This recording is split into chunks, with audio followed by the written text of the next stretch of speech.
Good morning, everyone. And this week, we come to the final chapter of our devotional series based upon this book, Learning to Live and Love Like Jesus.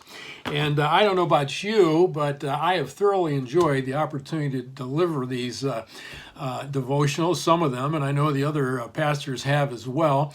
And I've learned a ton, and we hope that you have as well.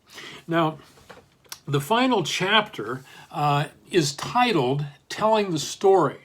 And I think that's pretty significant because it focuses on what we would call evangelism, how we tell the story of evangelism. And I'm reminded of that great quote by Becky Pippert, who said there's one thing Christians and non-Christians both share, and that is they both dislike evangelism. There's something about the word evangelism that just raises everyone's anxiety level. But one of the things I think our author does is he provides some great insights on how we can recalibrate the story that we're telling so that it sounds fresh and new and it captures people afresh and it reignites our how we actually tell the story. So I think a good starting place is to actually begin with the word gospel. And I want to go back to the original Greek word, which is euangelion. Once we understand that, I think it'll begin to help us get our minds around what the story is all about.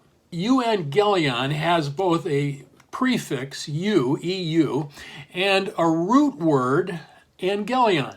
The prefix "eu" is common in a number of English words like eulogy. Eulogy means, the little prefix "eu" means a good logos, a good word that you say at a memorial service about someone.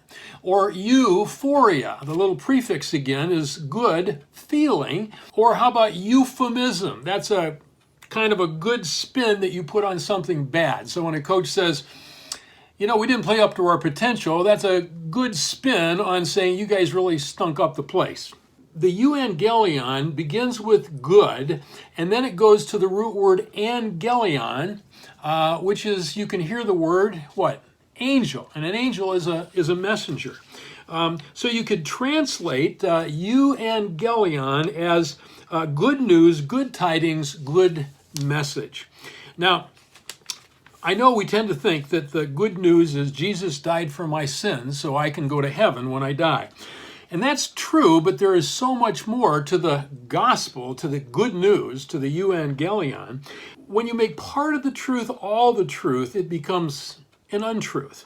G.K. Chesterton said this. He said, the greatest of all illusions is the illusion of familiarity. And part of our problem is we are so familiar with understanding the gospel in fairly narrow terms of simply forgiveness alone that we can sometimes be blinded to the larger reality. So that's what we want to look at here. And our author gives us, I think, a helpful history lesson at this point, when he shows us how the word was actually used in the ancient Greek world and how much more is actually involved.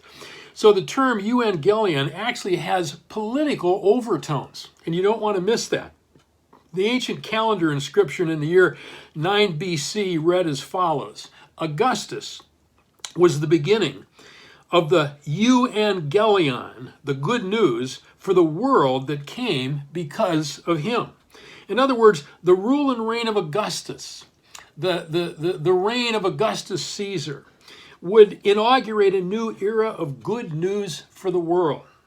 So when the New Testament writers employ the term gospel, euangelion, in describing the mission of Jesus, what they are saying is a new king has come in Jesus.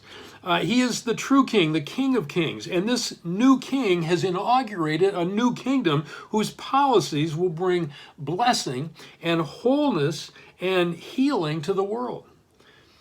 Now, let's stop and think for a second what this means about the story that we tell.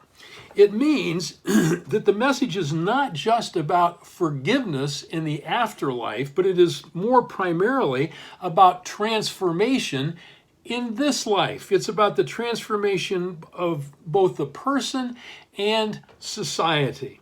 Now, that's really good news. Here's what I want you to do before we come back together tomorrow. I want you to turn to Mark chapter 1, verses 14 and 15. It's the first occurrence of that word euangelion in the New Testament.